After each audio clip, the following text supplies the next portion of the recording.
50 বছরের ইতিহাসিক, 50 বছরের রাজনীতিতে, 50 বছরের দল পালাবদলের পরেও আমরা অশান্তি দেখলাম, আমরা আগুন দেখলাম। আগামীর সংসদে আমরা কোরআন দেখতে চাই। কারা কারা রাজি আছি? কারা কারা রাজি আছি? লিল্লাহি তাকবীর। সুতরাং কোরআনই পারে সমস্ত সমস্যার সমাধান দিতে, ঠিক কিনা বলেন? কোন তন্ত্র আর কোন মন্ত্র শান্তি দিতে পারে না। তন্ত্র মন্ত্র অশান্তি দেয়, একমাত্র কোরআন শান্তি দেয়, ঠিক কিনা? সুতরাং সংসদে কোরআন চাই কি চাই না? আল্লাহ আমাদেরকে কবুল করেন, বলেন আমিন। আগামীর সময় বোঝা যাবে 1000 টাকায় সিল ঘুরে যায় না ঠিক থাকে, 2000 টাকায় পদের কারণে ঈমান বিক্রি হয়ে যায় কি যায় না, আগামীর সামনে বোঝা যাবে, ঠিক কিনা? রাজি আছেন তো আপনারা? তৈরি আছেন তো আপনারা? সংসদে কোরআন চাই, সংসদে কোরআন চাই, ঠিক কিনা বে ঠিক? আল্লাহ আমাদের সকলকে কবুল করেন, বলেন আমিন। পর্দা করা কার বিধান? এই বলেন, পর্দা করা কার বিধান? ভালো করে মনে রাখবেন, মাজার আর মন্দিরের মধ্যে খেয়াল করে দেখবেন, মাজার আর মন্দিরের মধ্যে যে পার্থক্যগুলো আছে। মসজিদের মধ্যে পর্দা হয়, মন্দিরের মধ্যে বেপর্দা হয়, মাজারের মধ্যেও বেপর্দা হয়, ঠিক কিনা? মাজারের সাথে মন্দিরের সাথে মিলে, মসজিদের সাথে মিলে না, ঠিক কিনা বে ঠিক? মন্দিরে নারী পুরুষ একসাথে যায়। আমাদের দেশের ভণ্ড পীরের দরবারগুলো আর মাজারগুলোতে লক্ষ্য করে দেখবেন নারী পুরুষ একসাথে যায়, ঠিক কিনা বলেন? বলে মন্দিরের সাথে মিলে। আর নবীজির তো হাদিস স্পষ্ট আছে, আল মারউ মা'a মান আহাব্বা মান তাশাব্বাহা বিকওমিন ফাহুয়া মিনহুম। যার সাথে যার মোহাব্বত, বলেন না এই তরজমা আপনারা জানেন না? যার সাথে যা বলেন, যার সাথে যার মোহাব্বত তার সাথে তার মোহাব্বত যদি মন্দিরের সাথে হয়, কিয়ামত মন্দিরের সাথে হবে, হিন্দুদের সাথে হবে, ঠিক কিনা? وَمَن يَتَوَلَّهُم مِّنكُمْ فَإِنَّهُ مِنْهُمْ। উলামা একরাম এখানে আছে, وَمَن يَتَوَلَّهُم مِّنكُمْ فَإِنَّهُ مِنْهُمْ। যদি তাদের সাথে হয় তো তাদের সাথেই তো কিয়ামত হবে। আমরা কি মন্দিরের সাথে, মন্দিরওয়ালাদের সাথে আমাদের কিয়ামত হোক আমরা কি চাই? না কিয়ামতের সময় আমরা কোরআনকে বন্ধু বানাতে চাই? কে কে রাজি আছেন? কে কে রাজি আছেন? ঠিক তো? পয়গম্বর আলাইহিস সালাতু ওয়াস সালাম বলেন, যে ব্যক্তি প্রত্যেক দিন রাতের বেলায় এই কোরআনুল কারীমের 29 নম্বর পারার প্রথম সূরা সূরাতুল মুলক 30 আয়াত সম্বলিত একটি সূরা, যে ব্যক্তি প্রত্যেক দিন রাতের বেলায় এই সূরাটি তেলাওয়াত করবে, আল্লাহর নবী সাল্লাল্লাহু আলাইহি ওয়াসাল্লাম বলেন কমসে কম তার দুইটা লাভ হবে। এক নম্বর লাভ হলো এই সূরাতুল মুলকটা তার কবরে পাহারাদার হয়ে দাঁড়ায় যাবে। 2 নম্বর লাভ হলো এই সূরাতুল মুলকটা কিয়ামতের ময়দানে তার সুপারিশগার হয়ে যাবে। তাহলে কবরে আমরা কোরআন চাই, ঠিক কিনা? মন্দিরওয়ালা চাই না, মন্দিরও চাই না, মূর্তিও চাই না, কোরআন চাই। কে কে রাজি আছেন? কে কে রাজি আছেন? ঠিক তো? আল্লাহ কবুল করেন। আমরা এই কোরআনকে কিয়ামতের ময়দানে সুপারিশগার হিসাবে চাই ইনশাআল্লাহ। আল্লাহ আমাদেরকে কবুল করেন, বলেন আমিন। কি পরিমাণ এই কোরআন সুপারিশ করবে, কি পরিমাণ করবে জানেন? হাত্তা দুখলাতুল জান্নাহ, আল্লাহ যতক্ষণ পর্যন্ত জান্নাত না দিবে সূরাতুল মুলকটা, ততক্ষণ পর্যন্ত আল্লাহর কাছে বলতে থাকবে, আল্লাহ ওরে মাফ করে দেন, ওরে মাফ করে দেন, ওরে মাফ করে দেন। বাক বিতন্ত্র শুরু করে দিবে, কোরআন আমার পক্ষে সুপারিশগার হয়ে যাবে। আমরা কোরআনকে সুপারিশগার বানাতে চাই, কোরআনকে বুকে ধরতে চাই, কোরআনকে হাতে ধরতে চাই, কোরআনকে মাথা থেকে নিয়ে পায়ের পাতা পর্যন্ত কোরআনকে আমাদের বডিতে ফিট করতে চাই, সমাজে ফিট করতে চাই, পরিবারে ফিট করতে চাই। কারা কারা রাজি আছি? কারা কারা? লিল্লাহি তাকবীর। কারণ কোরআন নিয়ে চলতে চাই, কোরআন নিয়ে বাঁচব, কোরআন নিয়ে মরব ইনশাআল্লাহ। তাই তো বড়রা বলে থাকেন কোরআন সবার আগে। বলেন কোরআন, কোরআন সবার আগে, কোরআন সবার উপরে, কোরআন সবার জন্যে। যারা শিরক বিদআতের সাথে সম্পর্ক আছেন তাদেরকে আমরা উদাত্ত আহ্বান জানাই, আসেন কোরআনের ছায়া তলে, আপনিও ছায়া পাবেন, ঠিক কিনা বে ঠিক? যারা বেদাতের সাথে সম্পৃক্ত, যারা ভণ্ড পীরের সাথে সম্পৃক্ত, যারা মাজার মন্দিরের সাথে সম্পৃক্ত, আসুন কোরআনের ছায়াতলে উলামায়ে কেরাম সেই আহ্বান জানানোর জন্যই আজকের এই বিশাল আয়োজন। ঠিক কিনা? খালি বিরোধিতা করবার জন্য নয়, দাওয়াত দেওয়ার জন্য। কোরআন যদি সিদ্ধান্ত দেয় যে আম জনতাকে বেদাতের মধ্যে শামিল করে ফেলতেছে, তাদেরকে রক্ষা করতেছে না, সেখানে আবার কোরআনের সিদ্ধান্ত অনুযায়ী প্রতিরোধ গড়ে তুলতে দ্বিধাবোধ করবে না। ঠিক কিনা ঠিক?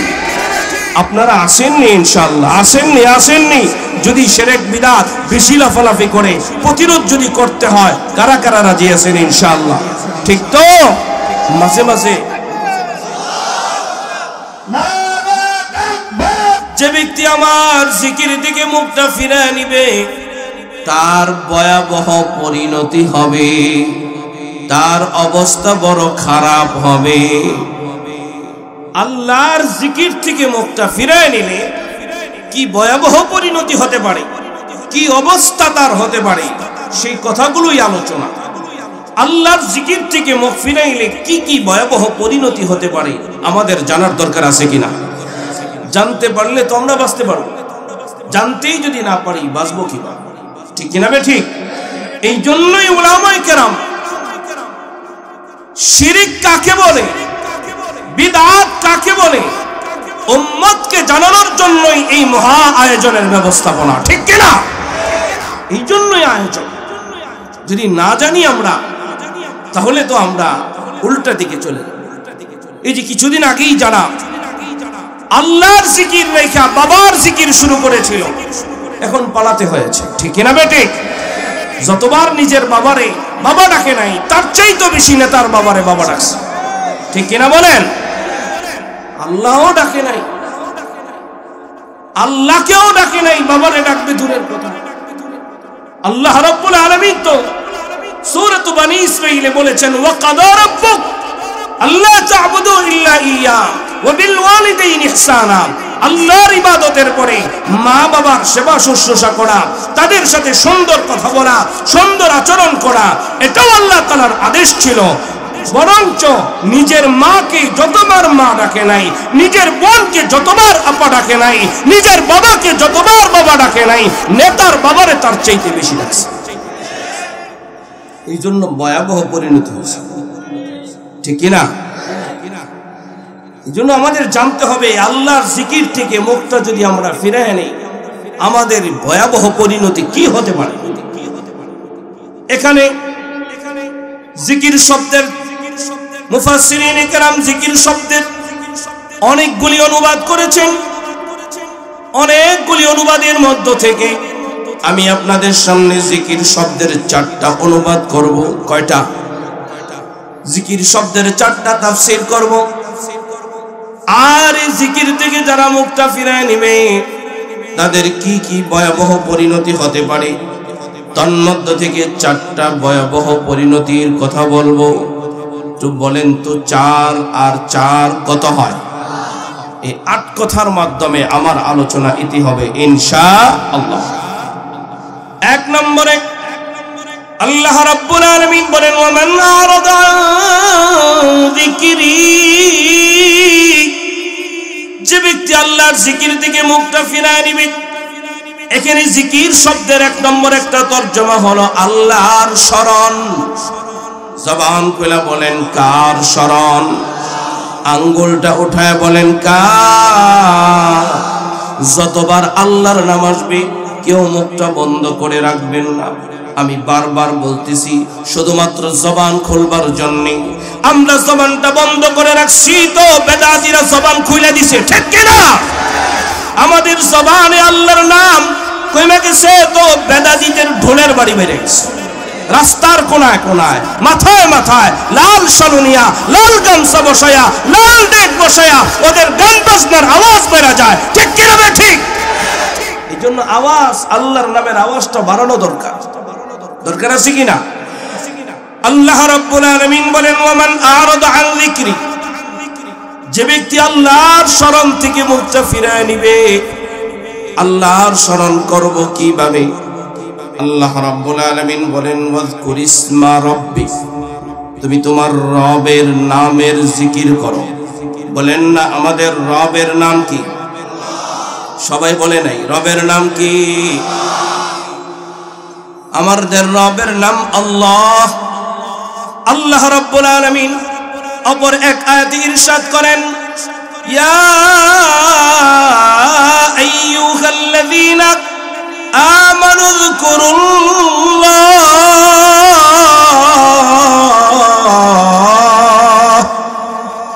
ও ঈমানদারেরা আল্লাহর জিকির করো।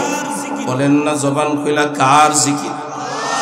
যদি কতবার বলবো আল্লাহ, আল্লাহ আপনার জিকির কতবার বলবো, কতবার বলবো? যদি আল্লাহকে জিজ্ঞেস করেন আল্লাহ রাব্বুল আলামিন জবাব দিয়ে দেন যিকরান কাসীরা, অনেকবার। বলেন কতবার?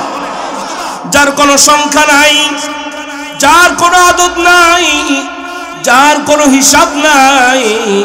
এরপরে যদি আল্লাহকে জিজ্ঞেস করেন আল্লাহ কখন কখন তোমারে ডাকবো, আল্লাহ বলেন ওয়াসাব্বিহুহু বুকরাতাও ওয়া আসীলা, সকালেও আমার নামের জিকির, বিকেল বেলাও আমার নামের জিকির, ঠিক কিনা?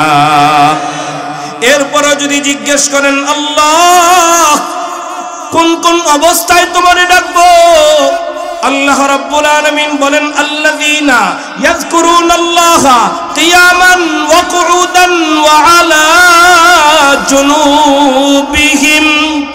আল্লাহ রাব্বুল আলামিন বলেন রে গোলাম, দাঁড়ায় থাকবি তো আমার নাম, বসে থাকবি তো আমার নাম, শুয়ে পড়বি তো আমার নাম, জীবনের সর্ব অবস্থায় কার নাম? আরো জোরে বলেন না কার নাম? সদা সর্বদা আল্লাহর নাম, ঠিক কিনা বেঠি? এরপরও যদি বলি আল্লাহ আর কখন কখন তোমারে ডাকবো, আল্লাহ রাব্বুল আলামিন বলেন ফাসবির আলা মা ইয়াকুলুন ফাসাব্বিহ বিহামদি রাব্বিকা ক্বাবলা তুলুইশ শামসি ওয়া ক্বাবলা গুরুবিহা। সূর্য ওঠার আগে কার নাম? আবার সূর্য ডুবার পরেও কার নাম? সূর্য ডুবার আগেও আল্লাহর নাম, সূর্য ডুবার পরেও আল্লাহর নাম। ওয়ামিন আনাইল লাইল, রাতের বেলায় মাঝে মাঝে কার নাম? ফাসাব্বিহ ওয়া আতরাফান নাহার, দিনের বেলার কাজের ফাঁকে ফাঁকে কার নাম? তাহলে সূর্য ওঠার আগেও আল্লাহর নাম, সূর্য ডোবার পরেও আল্লাহর নাম, দিনের বেলার কাজের ফাঁকে ফাঁকেও আল্লাহর নাম, রাতের বেলাও মাঝে মাঝে আল্লাহর নাম। আল্লাহকে যদি বলি আল্লাহ, সূর্য ওঠার আগেও যদি আপনারে ডাকি, সূর্য ডোবার পরেও যদি আপনারে ডাকি, দিনের বেলার কাজের ফাঁকেও যদি আপনারে ডাকি, রাতের বেলায় মাঝে মাঝে যদি আপনাকে ডাকি, ওগো আল্লাহ আপনি আমাদের কি দিবেন? আল্লাহ রাব্বুল আলামিন ওয়াদা করে বলেন, ওয়াদা করে বলেন লাআল্লাকা তারদা। আল্লাহ বলেন রে গোলাম কথা দিলাম আমি তোরে খুশি করে দিব। আল্লাহু আকবার। বলেন না খুশি করে দিবেন কে? জীবনে 50 বছরে বহু জনরে দেখলাম ওয়াদা করছি, বহু জনে যে আসে সেই ওয়াদা করে ঘরে ঘরে চাকরি দিবে, বলছে না? কি চাকরি দেওয়াটা দিছে, ঠিক কিনা বে ঠিক? শুধু এতটুকু না, ওয়াদা করেছিল মদিনার সনদে রাষ্ট্র চালাবে, এই ওয়াদা করে নাই। অথচ এমনই হলো, মদিনার কথা যারা বলে, কোরআনের কথা যারা বলে, রাসূলের কথা যারা বলি, তাদেরকে জেলখানায় ঢুকাইতো, ঠিক কিনা? তাদেরকে আয়না ঘরে ঢুকে, হক কথা বললেই আয়না ঘরে ঢুকে। পরিণতি ভয়াবহ আছে, ঠিক কিনা বলেন? সামনের পরিণতি বেশি ভালো না, বেশি একটা ভালো না। এই জন্য এখনো যারা লাফালাফি করতেছেন, এখনো যারা ফালাফালি করতেছেন, হাত বদল হওয়ার সাথে সাথে 500 টাকার চাঁদা আবার যখন 1000 টাকায়, 2000 টাকায় পরিণত হয়েছে, পরিণতি বেশি ভালো না।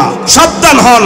উলামায়ে কেরাম দাঁড়িয়ে গিয়েছেন, উলামায়ে কেরাম সতর্ক করার জন্য চলে এসেছেন, ঠিক কিনা? সতর্ক হয়ে যান বেশি ফালাফালি করে, তাহলে পরিণতি বেশি ভালো। একজন গেছে বাম দিকে, আরেকজন যাবে পিছন দিকে, যদি বেশি ফালাফালি করে, ঠিক কিনা বেটি? আল্লাহর মায়ের দুনিয়ার, ঠিক না ঠিক? যাই হোক, আমি যেই কথাটা বুঝাইতে চাইলাম, কেউ ওয়াদা দিয়া ওয়াদা রক্ষা করে নাই, কিন্তু একজন ওয়াদা খেলাফ করেন না, তিনি কে? ইন্না ওয়াদাল্লাহি হাক্কুন, আল্লাহর ওয়াদা সত্য। ইন্নাল্লাহা লা ইউখলিফুল মিআদ, আল্লাহ তিনি যিনি অঙ্গীকার ভঙ্গ করেন না, যিনি অঙ্গীকার ভঙ্গ করেন না তিনি কে? সরকার জনগণের সাথে অঙ্গীকার ভঙ্গ করে, জনগণ সরকারের সাথে অঙ্গীকার ভঙ্গ করে, মা বাবা সন্তানের সাথে, সন্তান মা বাবার সাথে, ছাত্র শিক্ষকের সাথে, শিক্ষক ছাত্রের সাথে অঙ্গীকার ভঙ্গ করে। একজন অঙ্গীকার ভঙ্গ করেন না, তিনি কে? তিনি ওয়াদা করে বলছেন, লাআল্লাকা তারদা, রে গোলাম কথা দিলাম আমি তোরে খুশি করে দিব। যদি প্রশ্ন করে বসেন আল্লাহ কি দিয়ে খুশি করবেন, আল্লাহ রাব্বুল আলামিন যেন বলেন, রে গোলাম আমি কথা দিলাম লাআল্লাকা তারদা, যাও তোমার মরণের সময় তোমার ঈমান দিয়ে খুশি করে দিব। কারা কারা ঈমান নিয়ে মরতে চাই? কারা কারা? লিল্লাহি তাকবীর। তাহলে আওয়াজ দিয়ে বলবেন, সকালবেলা কার নাম, আবার বিকেল বেলা কার নাম, দিনের বেলার কাজের ফাঁকে ফাঁকে কার নাম, রাতের বেলায় মাঝে মাঝে কার নাম, দিনের রাতের বেলায় মাঝে মাঝে আল্লাহর নাম। এই জন্য ভালো করে মনে রাখবেন, সকালবেলা সূর্য ওঠার আগে ফজরের নামাজ, বিকেল বেলা সূর্য ডুবার পরে মাগরিবের নামাজ, দিনের বেলায় জোহর আর আসরের নামাজ, রাতের বেলায় ইশার নামাজ, মাঝে মাঝে তাহাজ্জুদের নামাজ। যারা যথাযথভাবে আদায় করবে তাদেরকে ঈমানের সাথে মৃত্যু দেনেওয়ালা কে? আল্লাহর বছরের পুলসিরাত আল্লাহ তাআলা মুহূর্তের মধ্যে পার করে দিবেন। ওগো আল্লাহ আর কি দিবেন? আল্লাহ যেন বলেন, লাআল্লাকা তারদা, বিনা হিসাবে জান্নাত দিয়ে দিবেন। বিনা হিসাবে জান্নাত পায়া খুশি না? পুলসিরাত পার হইতে পারা খুশি না? মিজানের পাল্লাটা যদি নেকির পাল্লা হয়ে যায়, খুশি না বেজার? কবরটা যদি জান্নাত হয়ে যায়, খুশি না বেজার? মরণটা যদি ঈমানের সাথে হয়ে যায়, খুশি না বেজার? নামাজ কয় ওয়াক্ত বলেন? আঙ্গুল দেখা বলেন কয় ওয়াক্ত? এই 5 ওয়াক্ত নামাজের দ্বারা 5টা পুরস্কারের কথা আপনাদের কারো অজানা নয়। সুতরাং বেদাতি কুফরি যারা লিপ্ত থাকে, 5 ওয়াক্ত নামাজ যথা সময়ে আদায় করার সুযোগ তাদের হয় না। আর যারা ঈমানের উপরে থাকে, আমলের উপরে থাকে, সহিহ আকীদার উপরে থাকে, আল্লাহ তাআলা তাদের ঈমানের মতো মহা দৌলত দেওয়ার জন্য নামাজকে ঠিক রাখার সুযোগ করে দেয়। ঠিক কি না ঠিক? পড়ব তো নামাজ ইনশাআল্লাহ, ইনশাআল্লাহ। 5 ওয়াক্ত নামাজ ফরজ, যার যার গরজ, মাথা যার ব্যথা তার, ঠিক কি না? জিকির হবে কার? যে ব্যক্তি আল্লাহর শরণ থেকে মুখটা ফিরায় নিবে তার ভয়াবহ পরিণতি হবে। 2 নম্বরে, ওমান আ'রাদা আন যিকরি, যে ব্যক্তি আল্লাহর জিকির থেকে মুখটা ফিরায় নিবে। 2 নম্বরে, জিকির শব্দের তরজমা, জিকির শব্দের অনুবাদ হলো জিকির মানে কোরআন। বলেন জিকির মানে? আরো জোরে বলেন জিকির মানে? তাহলে আয়াতের তরজমাটা হবে এইভাবে, ওমান আ'রাদা আন যিকরি, যে ব্যক্তি কোরআন থেকে মুখটা ফিরায় নেবে। আপনারা কি কোরআন থেকে মুখটা ফিরাবেন? বেদাতীরা কিন্তু কোরআন থেকে মুখটা ফিরায় নেয়। বেদাতীরা কিন্তু যারা শিরক পূজার সাথে, মাজার পূজার সাথে লিপ্ত, ওরা কিন্তু কোরআন মানতে চায় না, ঠিক কি না? ওরা বলে এটা হলো পাতা কোরআন, পাতা কোরআন। অথচ আল্লাহ বলেন, ওমান আ'রাদা আন যিকরি, যে ব্যক্তি আমার কোরআন থেকে মুখটা ফিরায় নেবে। দলিল হিসেবে কোরআনুল কারীমের আয়াতের দিকে চলে যান।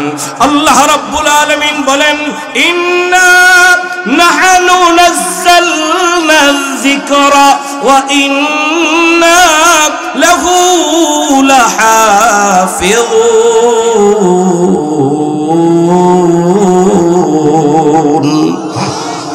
আল্লাহ রব্বুল আলামিন বলেন এই জিকির আমি নাজিল করেছি এবং এই জিকিরের হেফাজতকারী আমি আল্লাহ। উলামায়ে কেরাম এখানে উপস্থিত আছে। এই আয়াতের মধ্যে কুরআন কোন শব্দ নাই, এখানে জিকির শব্দ আছে। মুফাসসিরিন কেরাম এই জিকির শব্দের দ্বারা উদ্দেশ্য নিয়েছেন কুরআন, ঠিক কি না? উলামায়ে কেরাম এখানে হাজির, এই জিকির দ্বারা উদ্দেশ্য হলো কোরআন। তাহলে আয়াতের তরজমা হবে এইভাবে, ওমান আ'রাদা আন যিকরি, যে ব্যক্তি কোরআন থেকে মুখটা ফিরায় নেবে। আমরা কি কোরআন থেকে মুখটা ফিরাবো? কেউ আছেন এখানে যে কোরআন মানি না বলার মতো সাহস আছে কারো? যারা কোরআন মানে না ও কাফের, ও মুশরিক, ও বেঈমান, ঠিক কি না? সুতরাং কোরআন মানতেই হবে। কি বলেন? 50 বছরের ইতিহাসে, 50 বছরের রাজনীতিতে, 50 বছরের দল পালাবদলের পরেও আমরা অশান্তি দেখলাম, আমরা আগুন দেখলাম। আগামীর সংসদে আমরা কোরআন দেখতে চাই।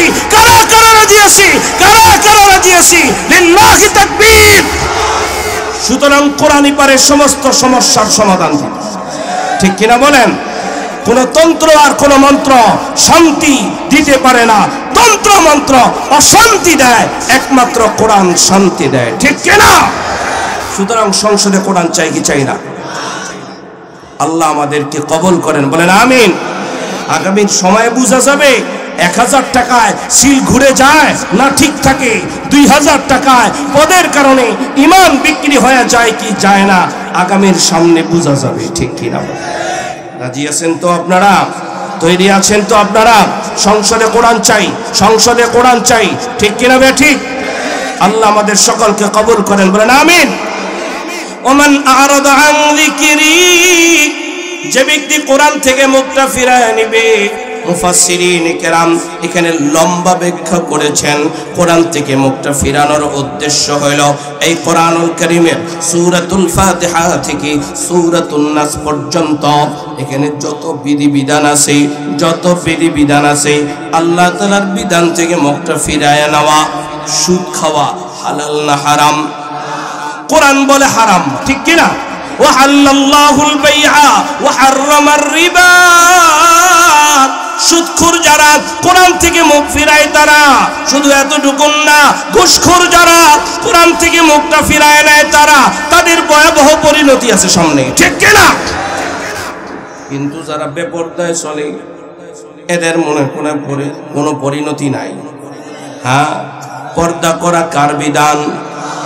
বলেন পর্দা করা কার বিধান? ভালো করে মনে রাখবেন, মাজার আর মন্দিরের মধ্যে খেয়াল করে দেখবেন, মাজার আর মন্দিরের মধ্যে যে পার্থক্যগুলো আছে। মসজিদের মধ্যে পর্দা হয়, মন্দিরের মধ্যে বেপর্দা হয়, মাজারের মধ্যেও বেপর্দা হয়, ঠিক কিনা? মাজারের সাথে মন্দিরের সাথে মিলে, মসজিদের সাথে মিলে না, ঠিক কিনা বে ঠিক? মন্দিরে নারী পুরুষ একসাথে যায়। আমাদের দেশের ভণ্ড পীরের দরবারগুলো আর মাজারগুলোতে লক্ষ্য করে দেখবেন নারী পুরুষ একসাথে যায়, ঠিক কিনা বলেন? বলে মন্দিরের সাথে মিলে। আর নবীজির তো হাদিস স্পষ্ট আছে, আল মারউ মা'a মান আহাব্বা মান তাশাব্বাহা বিকওমিন ফাহুয়া মিনহুম। যার সাথে যার মোহাব্বত, বলেন না এই তরজমা আপনারা জানেন না? যার সাথে যা বলেন, যার সাথে যার মোহাব্বত তার সাথে তার মোহাব্বত। যদি মন্দিরের সাথে হয়, কিয়ামত মন্দিরের সাথে হবে, হিন্দুদের সাথে হবে, ঠিক কি না? ওয়া মান ইয়াতাওয়াল্লাহুম মিনকুম ফাইন্নাহু মিনহুম। উলামায়ে কেরাম এখানে আছে, ওয়া মান ইয়াতাওয়াল্লাহুম মিনকুম ফাইন্নাহু মিনহুম। যদি তাদের সাথে হয় তো তাদের সাথেই তো কিয়ামত হবে। আমরা কি মন্দিরের সাথে, মন্দিরওয়ালাদের সাথে আমাদের কিয়ামত হোক আমরা কি চাই? না কিয়ামতের সময় আমরা কোরআনকে বন্ধু বানাতে চাই? কে কে রাজি আছেন? কে কে রাজি আছেন? ঠিক তো? পয়গম্বর আলাইহিস সালাতু ওয়াস সালাম বলেন, যে ব্যক্তি প্রত্যেক দিন রাতের বেলায় এই কোরআনুল কারীমের 29 নম্বর পারার প্রথম সূরা সূরাতুল মুলক 30 আয়াত সম্বলিত একটি সূরা, যে ব্যক্তি প্রত্যেক দিন রাতের বেলায় এই সূরাটি তেলাওয়াত করবে, আল্লাহর নবী সাল্লাল্লাহু আলাইহি ওয়াসাল্লাম বলেন কমসে কম তার দুইটা লাভ হবে। এক নম্বর লাভ হলো এই সূরাতুল মুলুকটা তার কবরে পাহারাদার হয়ে দাঁড়ায় যাবে। দুই নম্বর লাভ হলো এই সূরাতুল মুলুকটা কিয়ামতের ময়দানে তার সুপারিশগার হয়ে যাবে। তাহলে কবরে আমরা কোরআন চাই, ঠিক কিনা? মন্দিরওয়ালা চাই না, মন্দিরও চাই না, মূর্তিও চাই না, কোরআন চাই। কে কে রাজি আছেন? কে কে রাজি আছেন? ঠিক তো? আল্লাহ কবুল করেন। আমরা এই কোরআনকে কিয়ামতের ময়দানে সুপারিশগার হিসাবে চাই ইনশাআল্লাহ। আল্লাহ আমাদেরকে কবুল করেন, বলেন আমিন। কি পরিমাণ এই কোরআন সুপারিশ করবে, কি পরিমাণ করবে জানেন? হাত্তা দুখলাতুল জান্নাহ, আল্লাহ যতক্ষণ পর্যন্ত জান্নাত না দিবে সূরাতুল মুলুকটা ততক্ষণ পর্যন্ত আল্লাহর কাছে বলতে থাকবে, আল্লাহ ওরে মাফ করে দেন, ওরে মাফ করে দেন, ওরে মাফ করে দেন। বাক বিতন্ত্র শুরু করে দিবে। কোরআন আমার পক্ষে সুপারিশগার হয়ে যাবে। আমরা কোরআনকে সুপারিশগার বানাতে চাই, কোরআনকে বুকে ধরতে চাই, কোরআনকে হাতে ধরতে চাই, কোরআনকে মাথা থেকে নিয়ে পায়ের পাতা পর্যন্ত কোরআনকে আমাদের বডিতে ফিট করতে চাই, সমাজে ফিট করতে চাই, পরিবারে ফিট করতে চাই। কারা কারা রাজি আছি? কারা কারা? লিল্লাহি তাকবীর। কারণ কোরআন নিয়ে চলতে চাই, কোরআন নিয়ে বাঁচব, কোরআন নিয়ে মরব ইনশাআল্লাহ। তাই তো বড়রা বলে থাকেন কোরআন সবার আগে। বলেন কোরআন, কোরআন সবার আগে, কোরআন সবার উপরে, কোরআন সবার জন্যে। যারা শিরক বিদআতের সাথে সম্পর্ক আছেন তাদেরকে আমরা উদাত্ত আহ্বান জানাই, আসেন কোরআনের ছায়া তলে, আপনিও ছায়া পাবেন। ঠিক কিনা বে ঠিক? যারা বেদাতের সাথে সম্পৃক্ত, যারা ভণ্ড পীরের সাথে সম্পৃক্ত, যারা মাজার মন্দিরের সাথে সম্পৃক্ত, আসুন কোরআনের ছায়া তলে। উলামায়ে কেরাম সেই আহ্বান জানানোর জন্যই আজকের এই বিশাল আয়োজন। ঠিক কিনা? খালি বিরোধিতা করবার জন্য নয়, দাওয়াত দেওয়ার জন্য। কোরআন যদি সিদ্ধান্ত দেয় যে আম জনতাকে বেদাতের মধ্যে শামিল করে ফেলতেছে, তাদেরকে রক্ষা করতেছে না, সেখানে আবার কোরআনের সিদ্ধান্ত অনুযায়ী প্রতিরোধ গড়ে তুলতে দ্বিধাবোধ করবে না। ঠিক কিনা বে ঠিক? আপনারা আসেননি ইনশাআল্লাহ, আসেননি, আসেননি। যদি শিরক বিদআত বেশি লাফালাফি করে প্রতিরোধ যদি করতে হয়, কারা কারা রাজি আছেন ইনশাআল্লাহ? ঠিক তো? মাঝে মাঝে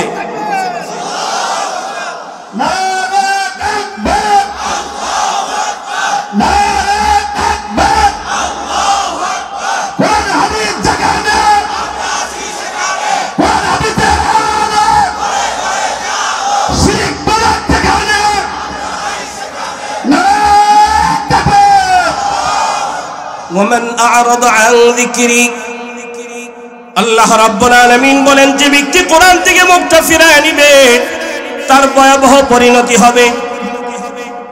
3 নম্বরে জিকির শব্দের তরজমা, ওয়ামান আ'রাদ আন যিকরি। 3 নম্বরে জিকির শব্দের তরজমা হলো জিকির মানে ইলম। বলেন জিকির মানে, জিকির মানে আল্লাহ রাব্বুল আলামিন বলেন ফাসআলু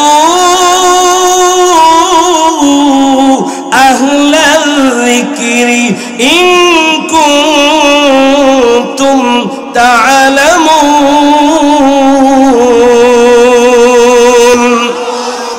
আল্লাহ রাব্বুল আলামিন বলেন ফাসআলু, তোমরা জিজ্ঞেস করো আহলে যিকির, আহলে যিকিরের কাছে, যিকির ওয়ালার কাছে। এখানে যিকির মানে উলামায়ে কেরাম এখানে হাজির, মুফাসসিরিনে কেরাম এখানে যিকির শব্দের তরজমা হলো ইলম। এখানে যিকির মানে ইলম। বলেন যিকির মানে ইলম। আল্লাহ রাব্বুল আলামিন কোরআনুল কারীমের অন্য আয়াতে ইরশাদ করেন ফাআলাম আন্নাহু লা ইলাহা ইল্লাল্লাহ। কালিমায়ে তাইয়্যিবার ইলম অর্জন করা উচিত, ঠিক না? কালিমায়ে তাইয়্যিবার ইলম অর্জন করা উচিত। কারা কারা ইলম অর্জন করতে রাজি আছেন? কারা কারা? লিল্লাহি তাকবীর। তাহলে এখানে জিকির মানে ইলম। যারা ইলম অর্জন করে তাদেরকে আলেম বলা হয়। বলেন যারা জিকির, যারা ইলম অর্জন করে তাদেরকে কি বলা হয়? ইলম অর্জন করা শুধুমাত্র যে নফল এমনটা না। পয়গম্বর আলাইহিস সালাতু ওয়াস সালাম বলেন, তালাবুল ইলমি ফরিদাতুন আলা কুল্লি মুসলিম। ইলমে দ্বীন শিক্ষা করা প্রত্যেকটা নরনারীর উপরে ফরজ। বলেন, ইলম শিক্ষা করা ফরজ না নফল? এই কোরআন শিক্ষা করা ফরজ না নফল? কালিমায়ে তাইয়্যিবা শুদ্ধ উচ্চারণে শিক্ষা করা ফরজ, শুদ্ধ উচ্চারণে শিক্ষা করা ফরজ। যদি নিজেকে দাবি করেন ইমানদার, যদি নিজেকে দাবি করেন ইমানদার, ইমান তিন জিনিসের নাম, ইকরার বিল লিসান, তাসদীক বিল জিনান, আমল বিল আরকান। ইকরার বিল লিসান মানে হলো জবানে স্বীকৃতি দেওয়া। কিভাবে জবানে স্বীকৃতি দিবেন? শুদ্ধ উচ্চারণে স্বীকৃতি দেওয়া, শুদ্ধ উচ্চারণে কালিমা পড়া, শুদ্ধ উচ্চারণে, অশুদ্ধ উচ্চারণে নয়। শুদ্ধ উচ্চারণে কালিমা পড়া ফরজ। বলেন, শুদ্ধ উচ্চারণে কালিমা পড়া।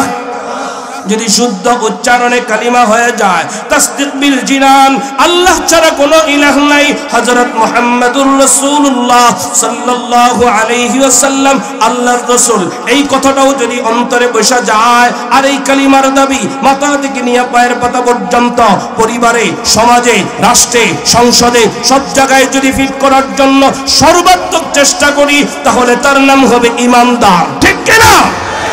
কারণ আল্লাহ রাব্বুল আলামিন বলেন, ইয়া আইয়ুহাল্লাযীনা আমানু, হে ঈমানদারেরা, উদখুলু ফিস সিলমি কাফা, তোমরা পরিপূর্ণভাবে ইসলামের মধ্যে প্রবেশ করো। যদি আমরা এই তিনটা বিষয় সিদ্ধান্ত গ্রহণ না করি, পরিপূর্ণভাবে ইসলামের মধ্যে প্রবেশ হবে না, আর পরিপূর্ণ মুমিন হওয়া যাবে। আমরা পরিপূর্ণ মুমিন হতে চাই ইনশাআল্লাহ। যে কথাটা বুঝাইতে চাইলাম, জিকির মানে এলেম, জিকির মানে যারা এলেম অর্জন করে তাদেরকে আলেম বলা হয়, যারা ইলম অর্জন করে তাদেরকে আলেম বলা হয়। তাহলে আয়াতের তরজমা হবে এইভাবে, ওমান আ'রাদা আন যিকরি, যারা আলেমদের থেকে মুখটা ফিরায় নেয়, যারা এলেম থেকে মুখটা ফিরায় নেয়, যারা আলেমদের থেকে মুখটা ফিরায় নেয়। ঠিক কিনা বেঠিক? ভালো করে মনে রাখবেন, এখানে খুব সূক্ষ্মভাবে যারা আলেমদের থেকে মুখটা ফিরায় নেয়। আমাদের দেশে এখন বহুজন এমন আছে, টুপিওয়ালাও আছে, আলেমদের থেকে মুখ ফিরাচ্ছে। ঠিক কিনা বেঠিক? লেবাস ধরে আলেমদের থেকে বিরোধিতা করতেছে, লেবাস ধরে ধরে পাড়ায় পাড়ায়, মসজিদে মসজিদে, মহল্লায় মহল্লায় সুরত হয়ে হয়ে আলেমদের বিরোধিতা করতেছে। ঠিক কিনা বেঠিক? এই আয়াত তাদের স্মরণ রাখা উচিত, ওমান আ'রাদা আন যিকরি, যারা আলেমদের থেকে মুখটা ফেরায়। কারণ বেড়ায় যদি খেত খায়, বেড়ায় যদি খেত খায়, ওই খেত ঠিকানো বড় কঠিন, বড় কঠিন, বড় কঠিন। শিরক বিদআত নির্মূল করব, আমাদের বেড়ায় খেত খাওয়া শুরু করে দিচ্ছে, টুপিওয়ালাই খেত খাওয়া শুরু করে দিচ্ছে। এর চাইতে বেশি, এর চাইতে মারাত্মক, নামাজের কাতারে ঝগড়া শুরু করে দিছে, মসজিদে মসজিদে ঝগড়া শুরু করে দিছে। ঠিক কিনা বলেন? সোজা হয়ে যান, আয়াত শুনেন, কোরআন শুনেন, কোরআনের বিরোধী হয়েন না। সোচ্চার করতেছে ওলামায়ে কেরাম, সাবধান করতেছে ওলামায়ে কেরাম। সুতরাং এরপরেও যদি সতর্ক না হন, তাহলে কিছু করার নাই, গজব তো আসবেই, ভয়াবহ পরিণতি তো আছে। ঠিক কিনা বলেন? আমিও আপনাদের সামনে আমার কোনো কথা বলার জন্য আসি নাই, আমি কোরআনের কথাগুলো মাত্র মেসেঞ্জার হিসেবে নকল করে করে আপনাদের সামনে পেশ করতেছি, আমার কোনো কথা না। আল্লাহ রাব্বুল আলামিন বলেন, ওয়ামান আ'রাদা আন যিকরি, যে ব্যক্তি আলেম থেকে মুখটা ফিরায় নেবে। তাহলে আয়াতের তরজমাটা এইভাবে হতে পারে, ওমান আ'রাদা আন যিকরি, যে ব্যক্তি আল্লাহর জিকির থেকে মুখটা ফিরায় নেয়। 2 নম্বরে, যে ব্যক্তি আল্লাহর কোরআন থেকে মুখটা ফিরায় নেয়। 3 নম্বরে, যে ব্যক্তি আলেমদের থেকে মুখটা ফিরায় নেয়। ঠিক কিনা বেঠিক? 4 নম্বরে, শিআরে ইসলামের মধ্যে মাদারিস, মাসাজিদ, এই সমস্ত যে শিআর ইসলামগুলো আছে, কোরআন শিক্ষার যে মজমাগুলো, কোরআন শিক্ষার যে ব্যবস্থাপনাগুলো, যারা এক কথায় ওমান আ'রাদা আন যিকরি, যারা মসজিদ থেকে মুখটা ফিরায় নেয়, যারা মাদ্রাসা থেকে মুখটা ফিরায় নেয়। ভালো করে মনে রাখবেন ইনশাআল্লাহ। কারণ মসজিদের বারান্দা হলো মাদ্রাসা, মসজিদের বারান্দা হলো মাদ্রাসা, এটা ভালো করে মনে রাখবেন। যারা মসজিদ থেকে মুখটা ফিরায় নেয়, যারা মসজিদের বারান্দা থেকে মুখটা ফিরায় নেয়, তাদের ভয়াবহ পরিণতি আছে। তাদের কি পরিণতি আছে? আল্লাহ রাব্বুল আলামিন বলেন, ইন্না লাহু মাঈ মাঈশাতান দানকা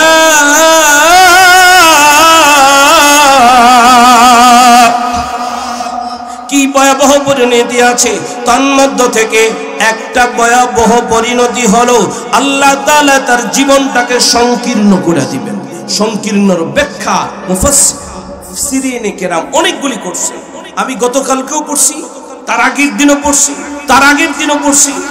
বহুদিন ধরে এই ব্যাখ্যাটা আমি পড়তেছি। অনেক জায়গায় আমি এই আয়াতের তর্জমা মানুষকে শুনিয়েছি, শুনাইতেছে, আমার পড়তে হয়েছে, আমি পড়েছি। লম্বা চূড়া ব্যাখ্যা করেছেন মাঈশাতান দানকা, সংকীর্ণ কাকে বলা হয়।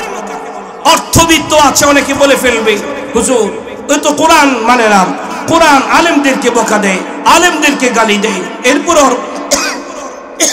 ওর বড় চাকরি আছে, এরপরও ওর বড় ক্ষমতা আছে, তাহলে কিভাবে সংকীর্ণ হল? তাহলে কিভাবে তাদের সংকীর্ণ হল?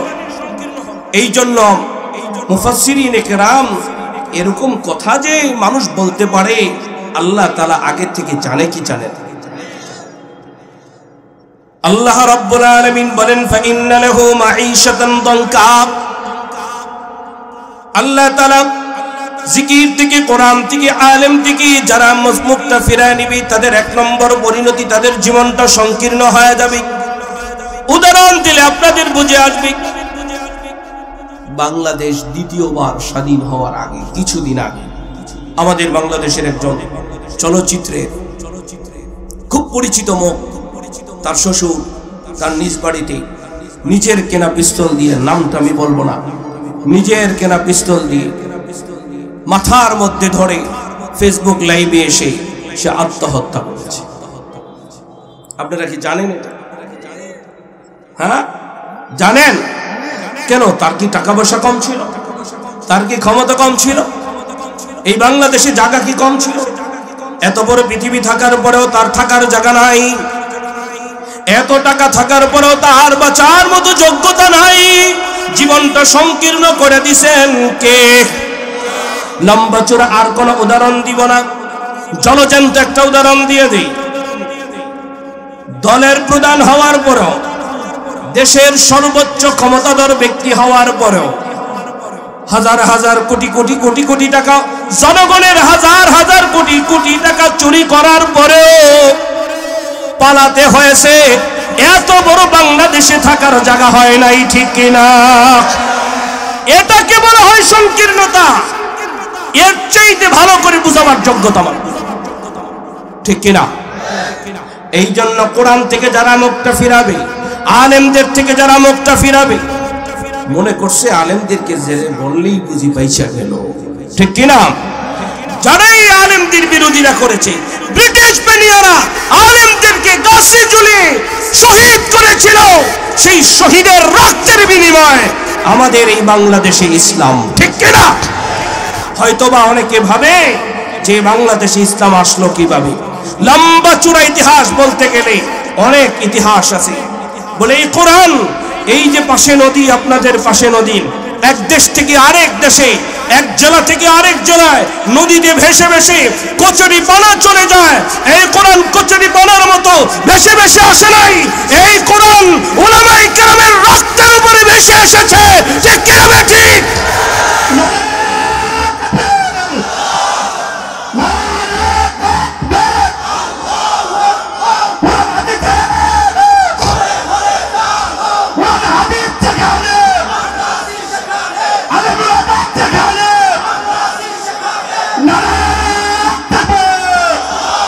তাহলে জীবন সংকীর্ণ হওয়ার অর্থই হলো ক্ষমতা থাকলেই যে জীবন সংকীর্ণতা থেকে বেঁচে যাবে, আবার অর্থবিত্ত থাকলেই যে জীবন সংকীর্ণতা থেকে বেঁচে যাবে, বিষয়টা এমনটা নয়। জীবন সংকীর্ণ হওয়ার অর্থ হলো যে এত বড় পৃথিবী থাকার পরেও তার থাকার জায়গা নাই, এত বড় দেশ থাকার পরেও তার থাকার জায়গা নাই। তার মনটাকে একেবারে সংকুচিত করে দিবেন। আরো লম্বা চূড়া ব্যাখ্যা আছে, বুজুর্গ উলামায়ে কেরাম করবেন। যারা কোরআন থেকে মুখটা ফিরাবে, যারা হাদিস থেকে মুখটা ফিরাবে, যারা আলেম উলামাদের থেকে মুখটা ফিরাবে, যারা মসজিদ মাদ্রাসা থেকে মুখটা ফিরায় নিবে, আল্লাহর জিকির থেকে যারা মুখটা ফিরায় নিবে, টঙ্গীর বিশ্ব ইজতেমা থেকে যারা মুখটা ফিরায় নিবে, আল্লাহ রাব্বুল আলামিন বলেন তাদের 2 নম্বর ভয়াবহ পরিণতি হলো ফাইন্না লাহু মাঈশাতান দানকা ওয়া নাহশুরুহু ইয়াওমাল কিয়ামাতি আ'মা। তাদের 2 নম্বর ভয়াবহ পরিণতি হলো কিয়ামতের ময়দানে আল্লাহ রাব্বুল আলামিন তাদেরকে অন্ধ করে তুলবেন, কানা করে তুলবেন। ঠিক কি না ঠিক? আজকে মসজিদ দেখে না চোখে, আজকে আলেম ওলামাদেরকে চোখ দিয়ে গনতে চায় না, কিয়ামতের ময়দানে কানা করে উঠাবে, কানা কানা। ঠিক কি না ঠিক? এই জন্য এখনো ওলামায়ে কেরাম হাত ছানি দিয়ে ডাকে, আসো কোরআনের ছায়া তলে, আর বিবাদ করো না, আর ঝগড়া করো না পাড়ায় পাড়ায়, আর মহল্লায় মহল্লায় ঝগড়া করো না, আসো। বলেন আপনারা সবাই বলেন আসো, বলেন না সবাই ডাক দেন আসো, ডাক দেন। বাস সবাই ডাক দিলেন, এরপরেও যদি না আসে ফাদরিবু ফাওকাল আ'না ওয়াদরিবু মিনহুম কুল্লা বানান, ডান্ডা বাড়ি ছাড়া কোনো উপায় নাই। ঠিক কিনা ঠিক? ইসলামকে নিয়ে ছিনিমিনি খেললে ডান্ডা বাড়ি ছাড়া কোনো পথ নাই। এই জন্য হয় আসো, না হয় ডান্ডা বাড়ি খাওয়ার প্রস্তুতি নেই। আপনারা কি বলেন? আমি কই নাই, কোরআন একটু কঠিন করে কইলাম আর কি। সময় আসলে ডান্ডা বাড়ি হবে, সময়ের আগে না। ঠিক কিনা ঠিক? আল্লাহ কবুল করেন, বলেন আমিন। তাহলে 2 নম্বর ভয়াবহ পরিণতি হলে কিয়ামতের ময়দানে অন্ধ করে তুলবেন। এখানে যে শুধুমাত্র কানা অন্ধ করে তুলবেন বিষয়টা এমনটা না, শুধুমাত্র অন্ধ করে তুলবেন এমনটা না, এর একটা বিষয় এমন হতে পারে যে আল্লাহ তাআলা তাদেরকে বাস্তবিক পক্ষে কানা করে তুলবেন, অথবা এমনও হতে পারে চক্ষু তাদের থাকবে কিন্তু তারা জান্নাত দেখবে না, আল্লাহ দেখবে না, তারা জাহান্নামে যাবে। ঠিক কিনা? 3 নম্বর ভয়াবহ পরিণতি হলো যে ব্যক্তি আল্লাহর জিকির থেকে মুখটা ফিরায় নিবে, যে ব্যক্তি কোরআন থেকে মুখটা ফিরায় নিবে, যে ব্যক্তি আলেমদের থেকে মুখটা ফিরায় নিবে, যে ব্যক্তি মসজিদ মাদ্রাসা থেকে মুখটা ফিরায় নিবে, তাদের 3 নম্বর ভয়াবহ পরিণতি হলো قال رب لما حشرتني أعمى وقد كنت بصيرا। কিয়ামতের ময়দানে যখন তারা বলবে আল্লাহ দুনিয়াতে তো আমরা চক্ষুষ্মান ছিলাম, আজকে কেন আমরা কানা, আজকে কেন আমরা অন্ধ? আল্লাহ রাব্বুল আলামিন বলবেন ক্বালা কাযালিক আতাতকা আয়াতুনা ফানাসিতাহা আতাতকা আয়াতুনা। আমার এই আয়াতকে, আমার কোরআনকে ভুলে গিয়েছিলে, আমার কোরআনকে ভুলে গিয়েছিলে, আমার আলেমদের থেকে মুখটা ফিরিয়ে নিয়েছিলে, মসজিদ মাদ্রাসা থেকে মুখটা ফিরিয়ে নিয়েছিলে, জিকির থেকে মুখটা ফিরিয়ে নিয়েছিলে। ফানাসিতাহা, আমি মালিক আজকের দিনে তরে ভুলে গেলাম। আল্লাহ ভুলে যাবে।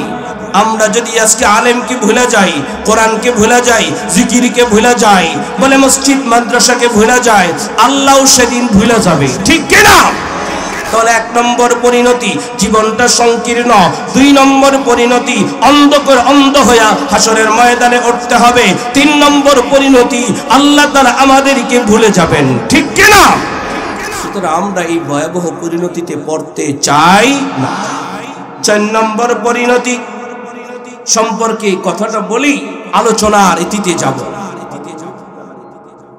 আল্লাহ রাব্বুল আলামিন বলেন ওয়া ইয়াশু আন যিকরির রহমান। আল্লাহ রাব্বুল আলামিন বলেন যারা আল্লাহর জিকির থেকে মুখটা ফিরায় নিবে, আল্লাহর জিকির থেকে যারা মুখটা ফিরায় নিবে, কোরআন থেকে যারা মুখটা ফিরায় নিবে, তাওহীদ থেকে যারা মুখটা ফিরায় নিবে, আল্লাহ রাব্বুল আলামিন বলেন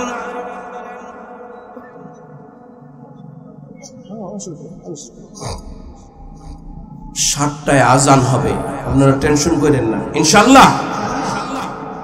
আল্লাহ রাব্বুল আলামিন বলেন যারা আল্লাহর জিকির থেকে মুখটা ফিরায় নিবে তাদের 4 নম্বর ভয়াবহ পরিণতি কি হবে?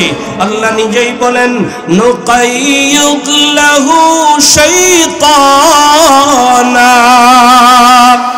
হাজিরিন, খুব মনোযোগের সাথে এই কথাটা শুনতে হবে। আখিরি কালাম এই কথাটা অত্যন্ত মনোযোগের সাথে শুনতে হবে।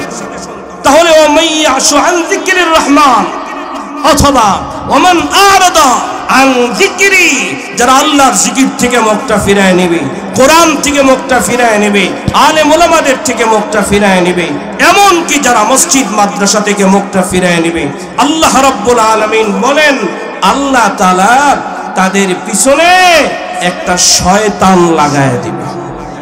আপনারা ভাইবেন না মসজিদের থেকে দূরে সরে গেলে, আলেমদের থেকে মুখটা ফিরায় নিলে, কোরআন থেকে মুখটা ফিরায় নিলে, বৈশা গেলেন, আপনার পিছনে আসে কি?